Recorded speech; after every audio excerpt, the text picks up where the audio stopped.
piatok večer, a respektíve v noci zo 7. na 8. decembra 2012 sme sa so žiakmi sekundy a s pár žiakmi z Primy zapojili do projektu Noc čítania Biblie.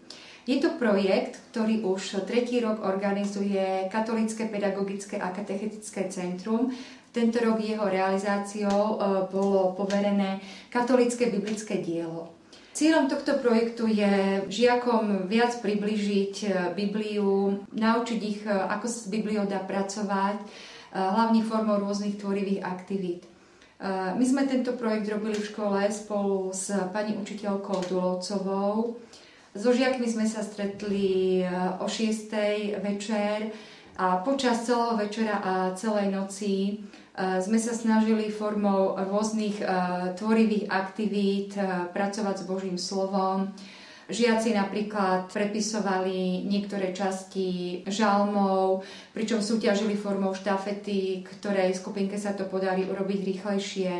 Ďalej si formou pantomímy alebo divadla, piesní spracovávali rôzne príbehy z Biblie, hlavne z Nového zákona. Veľmi tvoriví boli napríklad pri spracovávaní žalmov. Každá skupinka dostala jeden žalm, ktorý museli potom zaspievať. Využili napríklad melódiu známe ľudovej pesničky Na Orave dobre. Čo sa mi veľmi páčilo, akcie sa zúčastnil aj pán kaplán, ktorý nám odslúžil svätú omšu, ktorú sme si takisto spoločne so žiakmi pripravili. Pripravili sme si obetné dary, keďže žiaci sú hudobne nadaní, tak si nacvičili aj piesne počas celej svätej omše, mali hudobný doprovod na gitarách, na klavíri, pripravili sme si aj prosby. Takže myslím si, že táto akcia naozaj splnila svoj cieľ. Naozaj mnohí možno prvýkrát zistili, čo to znamená skratka SK, že to nie je Slovensko, ale že sú to skutky apoštolov, že Mach nie je pani učiteľka Machajová, ale že to je prvá kniha Machabejcov.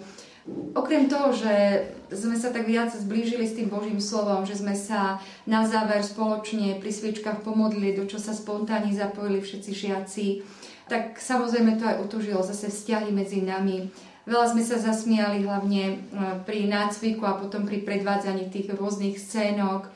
Myslím si, že takým vrcholom celého tohto programu bola potom aj naša spoločná noc, ktorú väčšina žiakov prebdela a strávili ju rozhovormi. Takže myslím si, že naozaj či už to stretnutie sa s Božím slovom, ktoré možno prvýkrát žiaci okusili ako niečo, čo je stále živé a čo im má čo povedať, ako aj taká tá družnosť a to spoločenstvo malo svoj význam a radi by sme v takýchto podobných aktivitách na našej škole pokračovali. Výsledkom celej tejto akcie, keďže to vlastne je projekt, ktorý bol vyhlásený v rámci celého Slovenska, bude potom prezentácia, ktorú spoločne so žiakmi spracujeme, pošleme a vlastne ako možno taký bonus navyše máme možnosť možno aj vyhrať nejaké zaujímavé ceny, ale nie toto bolo cieľom.